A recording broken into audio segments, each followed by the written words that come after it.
Om Swastiastu. Di sini saya perwakilan dari kelompok 15 akan mempresentasikan studi kelayakan usaha laundry yang kelompok kami buat.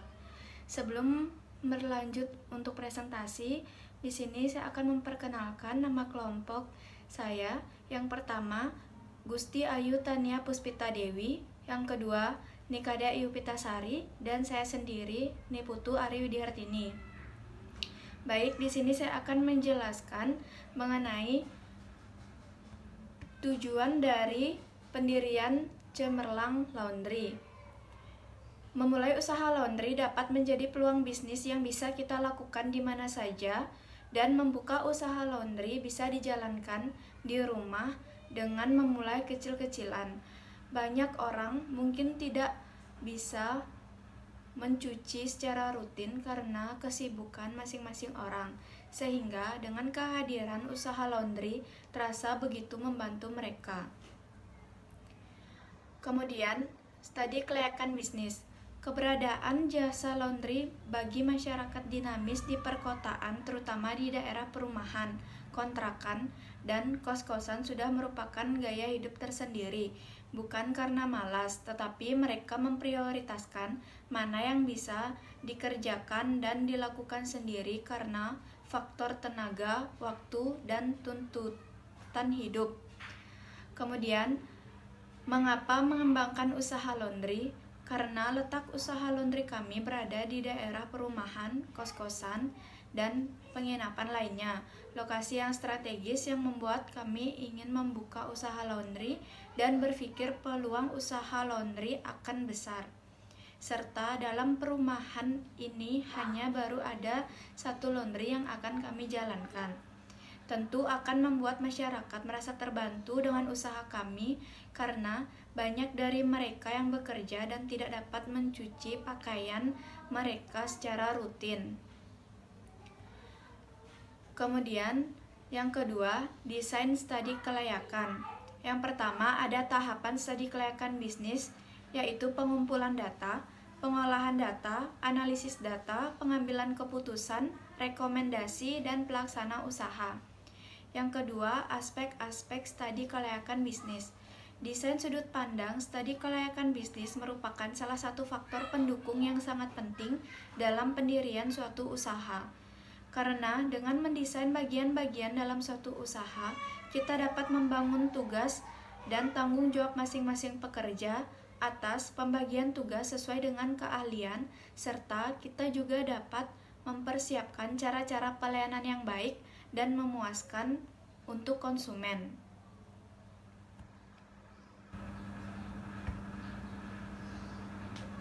Hasil studi kelayakan bisnis. Di sini ada 3 bagian. Yang pertama, pemilik sekaligus administrasi dan marketing. Kemudian yang kedua adalah pegawai. Untuk tugas dan tanggung jawab pemilik sekaligus admin dan marketing itu sebagai pemilik tunggal usaha, kemudian memenuhi kebutuhan usaha, mengatur masalah keuangan atau pembukuan, merinci dan membuat kwitansi atau bond, mempromosikan usaha di media sosial, dan membuat spanduk untuk dipasang di depan pintu usaha laundry. Kemudian tugas dan tanggung jawab pegawai. Yang pertama, mencuci, menjemur, kemudian mensetrika pakaian.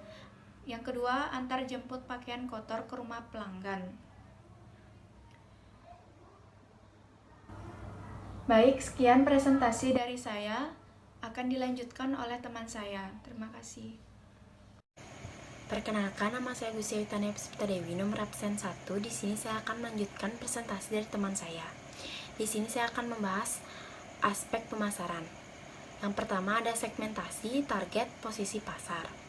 Segmentasi dalam pemasaran yang kami tawarkan ialah jasa laundry dengan harga satuan atau kiloan. Dan ada harga spesial untuk 5 pelanggan pertama saat usaha laundry sudah dibuka. Yang kedua, target. Untuk target pemasaran, kami meliputi semua kalangan. Yang ketiga, ada posisi pasar. Bila dilihat dari lokasi usaha laundry kami, dirasa sangat strategis karena lokasi berada di perumahan Jalan Raya Pemogan dan Pasar Selatan yang ramai dengan kos-kosan dan penginapan.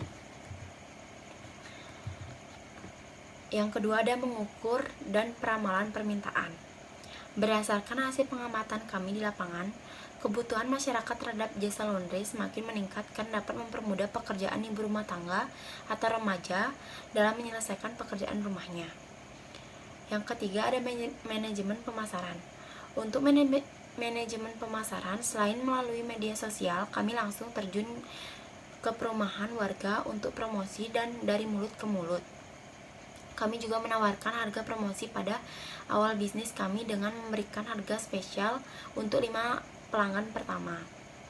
Bila dirasa usaha laundry kami maju, kami tentu akan memberikan inovasi untuk pelayanan dan bisa membuka cabang di tempat lain.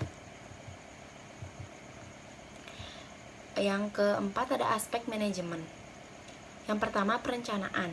Dalam perencanaan aspek manajemen, kami telah merencanakan untuk memperluas usaha laundry dengan menyewa tempat yang lebih luas apabila pelanggan laundry meningkat, agar pelanggan juga nyaman apabila datang ke laundry untuk membawa pakaian kotor mereka. Yang kedua, ada perorganisasian. Dalam menjalankan bisnis pendirian usaha laundry, kami membutuhkan beberapa tenaga kerja agar dapat beroperasi. Oleh karena itu, pemilik telah menyusun suatu struktur organisasi yang diharapkan dapat membantu menjalankan bisnis ini. Jumlah karyawan yaitu 3 orang. Yang pertama pemilik sekaligus administrasi dan marketing. Yang kedua ada pegawai sejumlah 2 orang.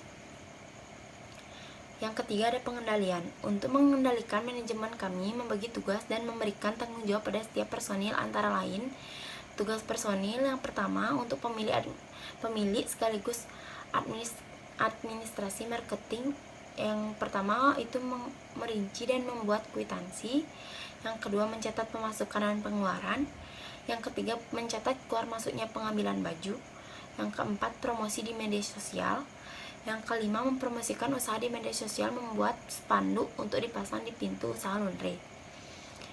Pegawai yaitu tugasnya mencuci dan setrika pakaian, antar jemput pakaian kotor ke rumah pelanggan. Sekian presentasi dari saya, akan dilanjutkan oleh teman saya. Perkenalkan, nama saya Nikada Ipitasari, nomor absen 2. Di sini saya akan melanjutkan presentasi dari teman saya. Yang kelima, aspek sumber daya manusia. Perencanaan sumber daya manusia. Tingkat pendidikan karyawan pendirian usaha laundry adalah tingkat SMP atau SMA. Karena pemilik usaha sudah merasa cukup mampu bagi lulusan SMP atau SMA untuk membantu pemilik menjalankan usaha pendirian laundry. Pemilik administrasi sekaligus marketing lulusan SMA. Cara menganalisis atau menseleksi sumber daya manusia yang dibutuhkan dalam usaha pendirian laundry dengan kriteria sebagai berikut. Untuk posisi pegawai, perempuan, lulusan SMP atau SMA, berdomisili di wilayah Denpasar, memiliki SIM C, dan bertanggung jawab, rapi, peduli dengan lingkungan, rajin dan sabar. Yang keenam, aspek keuangan. Di sini saya akan menjelaskan kebutuhan dana. Yang pertama, meja panjang dengan dana 700.000, timbangan 1 unit dengan dana 100.000, nota 1 pack 150.000, ember 4 buah 100.000, hanger 10 lusin 120.000, plastik laundry 4 bungkus 100.000, parfum 5 liter 145.000, setrikaan 2 buah 500.000, dan mesin cuci 2 buah dengan harga 5 juta. Sumber dana pendirian usaha laundry ini adalah milik pribadi atau dana pribadi. Analisis SWOT. Yang pertama, strength atau kekuatan. Kelebihan dari usaha laundry kami ada menyediakan jasa antar jemput di wilayah perumahan tanpa ada biaya ongkos kirim atau ongkir. Dan laundry kami juga menyediakan jasa setrika saja tanpa mencuci jika beberapa orang tidak ada waktu untuk menyetrika pakaian mereka. Yang kedua, weakness atau kelemahan. Kelemahannya adalah membuka usaha laundry akan berpengaruh kepada cuaca. Apabila musim hujan, maka pakaian pelanggan lebih lama proses penyelesaiannya. Dan juga Saat pemadaman listrik, pekerjaan akan terhambat. Yang ketiga, opportunities atau peluang. Menurut saya, membuka usaha laundry menjadi peluang yang bagus. Melihat lokasi usaha laundry yang terletak di perumahan tentu akan membantu orang yang sudah sibuk dengan pekerjaan dan tidak ada waktu untuk mencuci pakaian mereka, dan mereka akan menggunakan jasa laundry. Yang keempat, threat atau ancaman. Ancaman yang bisa muncul ketika membuka usaha laundry yaitu permasalahan limbah air cucian yang bisa menjadi pencemaran lingkungan. Kemudian, saingan laundry yang lain dan beberapa masyarakat yang sudah memiliki mesin cuci sendiri. Sekian presentasi dari saya. Terima kasih.